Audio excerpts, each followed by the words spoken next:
Now that you know all about valence electrons, in this video we're going to learn how to draw Lewis structures, which use your knowledge of valence electrons.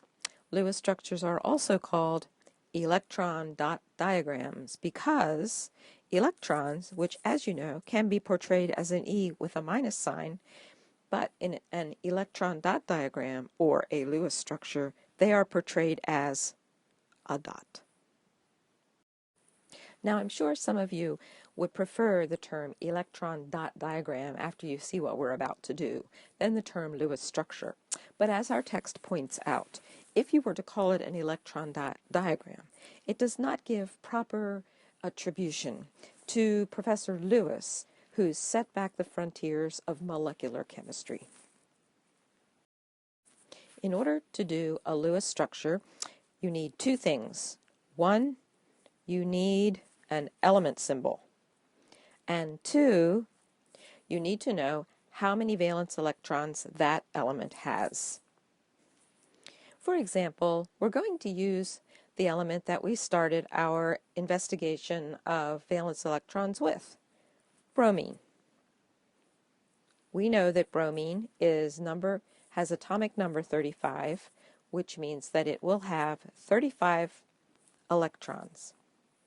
We also can look at our chart and find that bromine is a halogen, which means that it is in column 7A of the periodic table, which means that bromine has 7 valence electrons. So, how do we use the fact that bromine has 7 valence electrons to construct a Lewis structure? We start by writing the element symbol for bromine. And then we start placing dots around it, but not in any kind of random order. This is just like having a kakijun when you're writing kanji. You start on the upper right side and place your first dot. Then you go to the bottom right side and place your second dot. Then you proceed to go to the left bottom side and place your third dot. Finally, you go to the top left side and place your fourth dot. But in the case of bromine, we are not finished because bromine has 7. So the fifth dot goes on the right side on the bottom. The sixth dot goes on the bottom left side. The seventh dot goes on the left top side. And we're finished.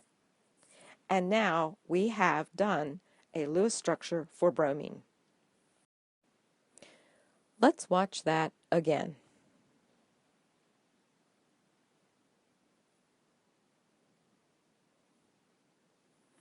Now that's what I call an electron dot diagram. Let's do another one. Let's do nitrogen.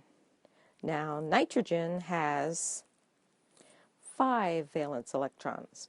So we start by writing the chemical symbol for nitrogen, and then we start doing our dots. 1, oh, that's hardly noticeable. Let's get at least a noticeable dot. 1, 2, 3, 4, 5. And so there we have the electron dot diagram for nitrogen. Let's do one more. We're going to do aluminum. Aluminum has 3 valence electrons. So we write the symbol for aluminum, and then we put our first dot, our second dot, and our third dot, and we're done. Now, what are the points that we want to remember about drawing a Lewis structure? First of all, imagine a box around the chemical symbol. And then 2, imagine placing the dots along the perimeter of that box.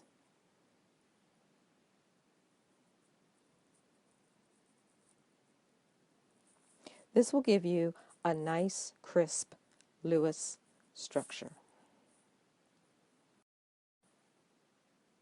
Another very important point to remember when looking at Lewis structures and working with them is that even though you see the electrons portrayed as dots and differing amounts of dots, these elements are still have no net charge. These are not ions yet. We will use Lewis structures very soon to show how elements gain a net charge. But for right now, when we're drawing a basic Lewis structure, there is no net charge. Well, that's about all there is to drawing a Lewis structure or an electron dot diagram. So take some time to practice this new technique, and in the next video we're going to see how wonderfully helpful these are in our understanding of the formation of compounds.